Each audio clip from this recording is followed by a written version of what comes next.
Mahakasika ilay raharaha bazy toliara nilazany heviny manoloana an'izany mo Théo Rakotovao izay artista avy any Mike any mo izany Théo Rakotovao izany. Tsy misy tany homena vahiny aty hampy zay ny hagege araky ny nambarany hatrany. Ka ny pitsopitsony mahakasika an'izay no fakafakena amintsika ato anatin'ity vidéo ity ka manasa antsika rehetra anaraka an'ity vidéo ity hatramin'ny farany. Azadino ny milaky ny vidéo antsika ary tsarovy hatrany miabone amin'ny chaîne antsika mba ahafahanareo manaraka tsy tapaka ny vidéo zalefa nahito isan'andro. Tsy ampindrela mo isika fa avy hatrany tonga de vavany ndao ary.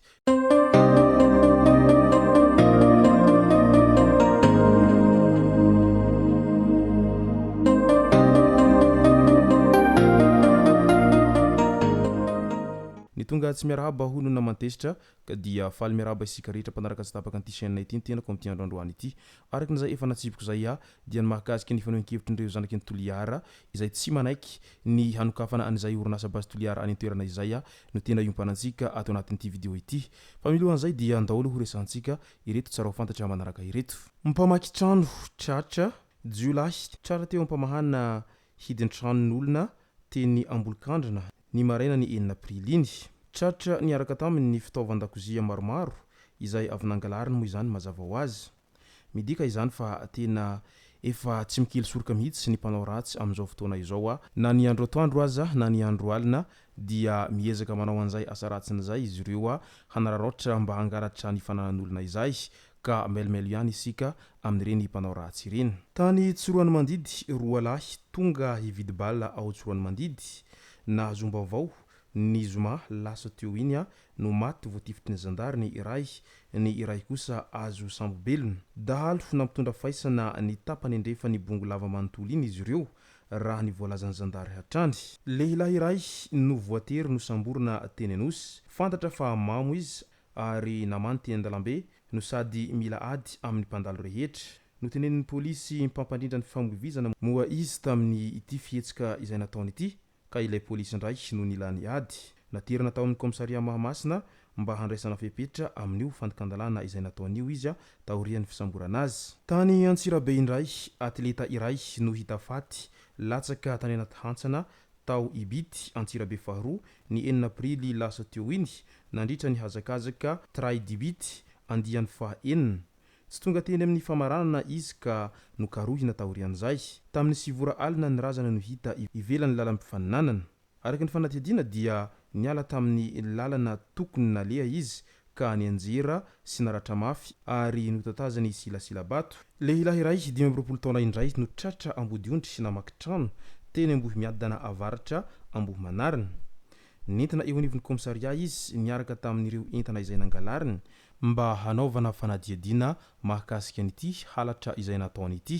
Tovolahy iray izay mety ho mamondrongony nanindro nantsa avy hatrany an'ireo mpatory andalana teny amin'ny Are Mazda kely Ivato ny alahady lasa teo sahabo tamin'ny 2 ora maraina. Misa 2 no voamarina fa naratra tao anatin'izany.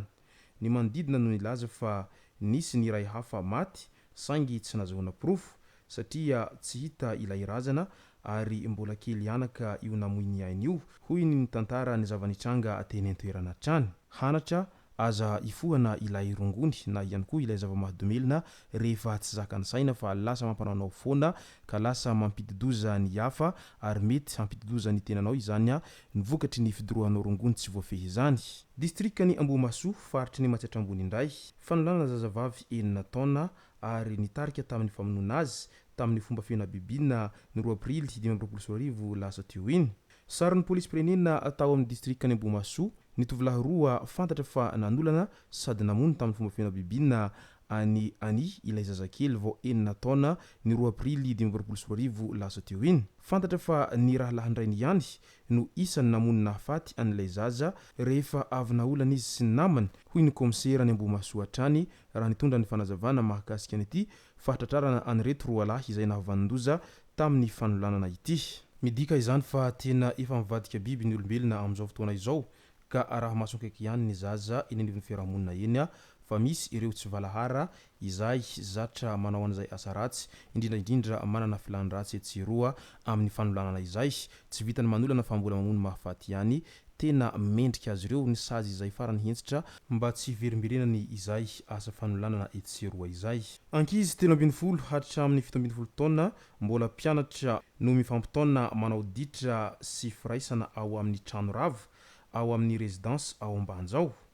Efa matetika ry zareo manao an'izany fomba ratsy izany ka nandraisan'ny polisy fepetra mafy izy ireo tamin'ny ity herinandro ity ary nampanantsona ny ray aman-drenin'izy ireo sy ny talentsekoly mba hisorohana amin'izay mety ho fianaky nyity fanaovan-dratsy izay ataon'ireto ankizy mbola tsy ampitaona ireto ka nihanatra ho an'ny ray aman-dreny be azo amin'ny lalana tokony ho izy ny zaza fa misy amin'izy ireo dia manaonao fahatany amin'izao fotoana izao vokatry ny fanatotoloana sy ny fijerena horonan-tsary mamoha fady isan-karazany irony ka lasa mirona any amin'ny zavatra tsy tokony izay matimatesan'izy ireo akory izy ireo amin'izao fotoana izao na dia mbola tokony ao amin'ny resaka fianarana izay foana no ao an-tsain'izy ireo sy ilofosan'izy ireo mafy dia mafy. Ny aliny 7 aprily anatin'ny fisafona nataon'ny gendarmerie tao an-tanàna Antsirabe teny Ampiavina Mahazorivo manodidina ny tsena Sabotsy Ivory Antsenakely ary Gara iny tovolahy misy 12 no tsy maintsy no fehezina haingana mba tsy ho apefy vokatry ny fananganana ady saritaka sy korontana eran'ny tanàna. Tsy fantatra izay zavatra no hoanina na nosotroan'izy ireo fa tsy mipetraka tsara toy ny tanora rehetra izy ireo ka manakorontana ny filaminam-bahoaka.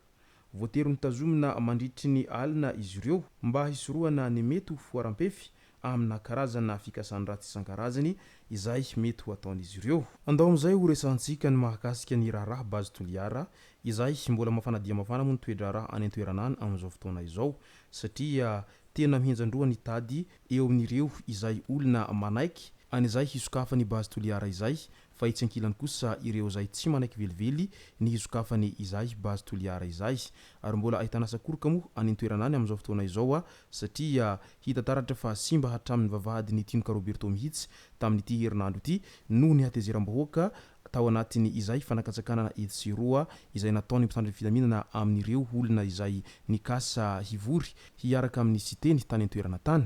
Nilazany heviny manoloana an'izany rehetra izany ity Orokotovao Mikea fa tsy misy tany homena vahiny ety ampy izay ny agege raha toa ka efa nahazo avansy ianareo dia avereno ny volan'ny vazaha fa azamidy ankolaka ny tanindrazana 7 hara rano beve dia homena vazaha no io fitiavana confort io tsy misy tany homena vahiny eto na dia iray hara aza ampy izay ny agege araky nambarany atrany.